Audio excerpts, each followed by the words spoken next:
If you're comfortable, you can take the mask off. If you're good. Or you can keep going. Here it goes.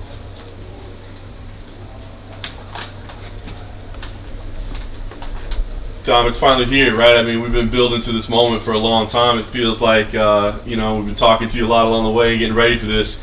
What's the feel from you right now, man? Are you more amped up than normal? Does this feel different than other fight weeks? Yeah, man. I'm tired. I'm supposed to be sleeping right now, but it is what it is. Yeah, man. It's another opportunity to get my belt. I see it as my belt, and I'm here to claim what's mine. Yeah. We'll let you wake up a little bit and kind of move into it. But no, I know you wanted to hang that L on Jon Jones, right? I mean, and many would argue that you already did, but the stakes are the same, right? As you said, it's the same belt that's on the line. So, exactly. Yeah, does it still feel the same whether it's Jon Jones or not? That feels easier. The media is a little less. The overall feel is like it's just a fight as opposed to fighting the greatest of all time kind of deal, where everybody's like, and it's not my first time. I think it's not my first time. Like, last time was my first time. I'm a vet, like I know what to expect. I know exactly how to approach it. I know what to do. I know when to get hyped. I know when to stay, even keel. So it's not like I'm not fighting, it's not about the opponent, it's just about the approach. And the way fight week's going and everything's going, like, it's pretty simple. Like, I'm pretty much in my room sleeping during the day and then I'm up all night. Like, I don't have to deal with a lot of anything because everybody's asleep when I'm awake. So it's pretty nice. Well, I was going to say, speaking of sleep, to anybody that watches this and goes, he's scaring me, he's a little too tired right now. Are we reading too much into it? Are you going to be okay come Saturday, Sunday? What time is it right now? It's 5:35 p.m. Yeah, I fight at 7 a.m., so I'm not worried about being tired right now. I dig it. You talked about the difference in the fight, right? I mean, obviously, the one you were fighting like this mythical creature, right? Now you're fighting a guy. Is it as simple as stay away from his power and I'm going to be okay? Is it that easy of a breakdown? You'd like to say that, right? I mean, but then again, he says he's like claiming his only attribute is power. So we're in the light heavyweight division, bro. Like, I don't know if you know this, but we all have power. So, yeah, it's really a matter of just crossing my T's and dotting my I's. Staying sharp, and I'll be fine. Very nice. Of course, everybody's been affected by this pandemic and how they prepare and all that. As far as the way you're approaching this thing, has this impacted you? Have you been able to prepare as normal? I mean, what's it been like for you? Yeah, it's been pretty much normal. But the thing that's different is vetting training partners, right? Like, I have to make sure not only are they a spy, are they just trying to hurt me? Are they trying to make a name off me to be a gym hero? But now the new thing is, are they trying to bring a virus into my camp and take me out through a virus? Like, and then, I'm gonna stay in weight class. I could step in. Like, you don't know what you're dealing with or who you're dealing with. So it's been a very close, tight camp. We've been really keeping our eyes on everything. I think it added another potential threat to my camp and my health. So I think that was a little bit of a challenge, telling people no, like, it's all right, we don't need you, or just checking temperatures and all that stuff, making sure they have a negative COVID test within the last 7 days. Like, it's a whole thing, but I'm here, I'm healthy, I'm ready to go. When you win this title, there's going to be some people that say that was Jon Jones' title. There's an asterisk next to it or whatever the case may be. How do you address those people? I mean, do you feel like you have to do anything to validate this belt as being like a real belt, that it's the actual UFC light heavyweight title? To be completely honest, I could give a shit less what anybody has to say about my belt. At the end of the day, I'll have a gold belt and I'll have the money to match, so F out of here with that. And once you establish that, what are your goals as a champion? I mean, are you thinking about, are you a guy that takes on the number one contenders every time, or looks for money fights, or whatever your legacy may be? What do you want to accomplish as a champion? Yeah, man, I'm going to take it one fight at a time.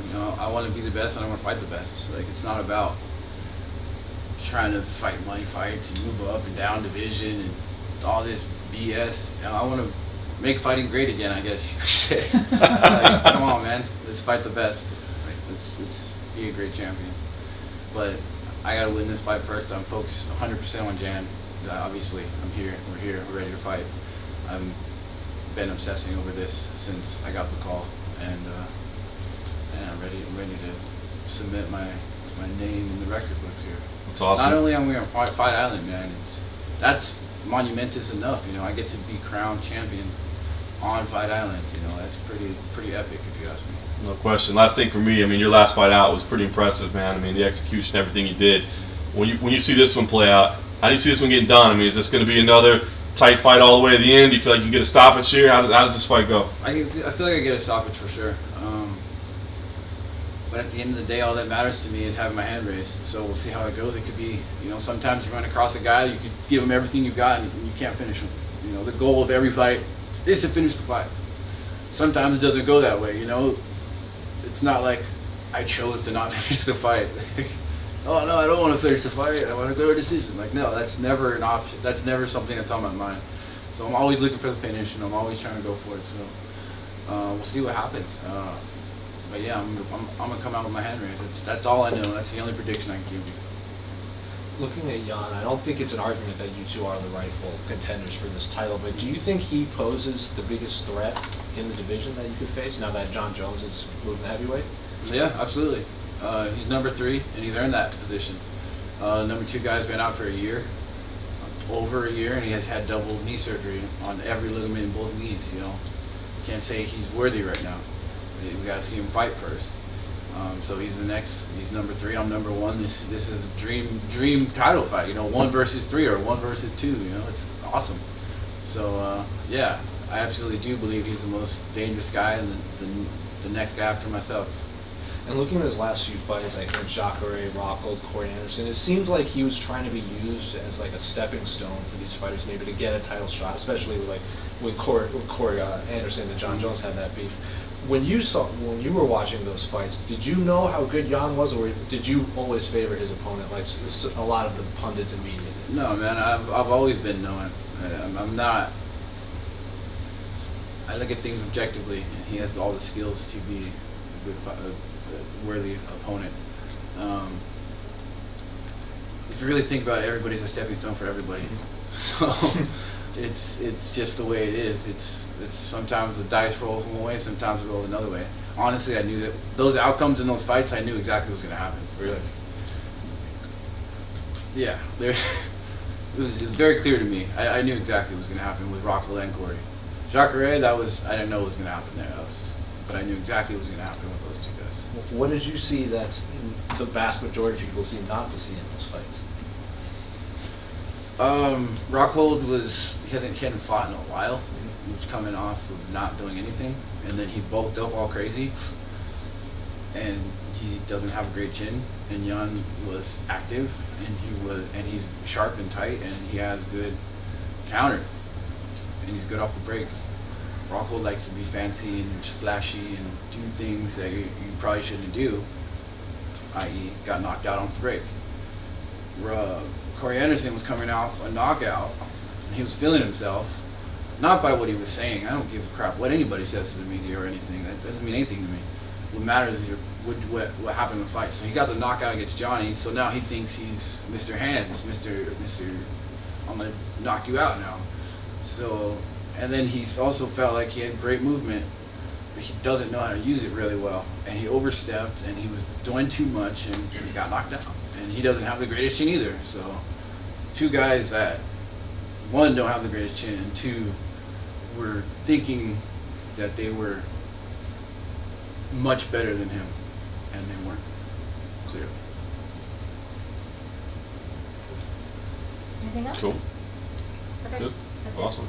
Thanks, Dominick. Thanks, sir. Thank you.